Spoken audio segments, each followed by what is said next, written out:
ఒకవేళ ఆదాము మరియు అవ్వ మాత్రమే మొదటి మనుషులైతే కేయిన్ భార్య ఎవరు, ఆమె ఎక్కడి నుంచి వచ్చింది? ఈ ప్రశ్న చాలా మందిని అయోమయంలో పడేస్తుంది. నేడు ఈ వీడియోలో బైబిల్ ప్రకారం దీనికి సమాధానం చెప్తాను.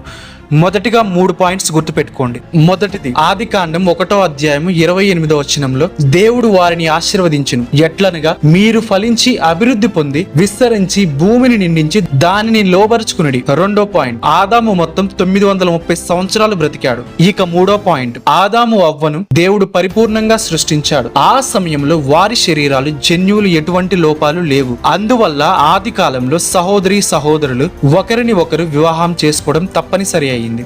మరి ఏ ఇతర ఎంపికలు లేకపోవడం వల్ల భూమి మీద జనాభాను వృద్ధి చేయాలి. కాబట్టి దశాబ్దాలు ముగిసిన తర్వాత మానవ జనాభా భూమి మీద సరిపోయినందున దేవుడు మోషే ద్వారా సహోదరుల మధ్య వివాహాలను నిషేధించాడు. ఇది లేవియా కాండం 18వ అధ్యాయంలో చూడవచ్చు. ఎందుకంటే ఆ సమయానికి జన్యు లోపాలు ప్రమాదం ఏర్పడింది. పాపం ప్రభావం వల్ల మానవ శరీరం బలహీనమవుతూ వచ్చింది. అప్పటి దగ్గర బంధువుల మధ్య వివాహం వల్ల పిల్లల్లో సమస్యలు రావచ్చు అనే ప్రమాదం పెరిగింది. కాబట్టి దేవుడు మోషే ధర్మశాస్త్రంలో దగ్గరి బంధువుల మధ్య వివాహాన్ని స్పష్టంగా నిషేధించాడు. ఇప్పుడు ఆదాము కుమారుడైన కేయిన్ ఎవరిని వివాహం చేసుకున్నాడు అంటే ఆదాము అవ్వలకు కలిగిన సంతానంలో ఒకరిని వివాహం చేసుకున్నాడు. అలా భూమి మీద మనుషులు నిండిపోయారు. ఈ వీడియో నచ్చితే లైక్ చేయండి, షేర్ చేయండి మరియు సబ్స్క్రైబ్ చేసుకోవడం మర్చిపోవద్దు.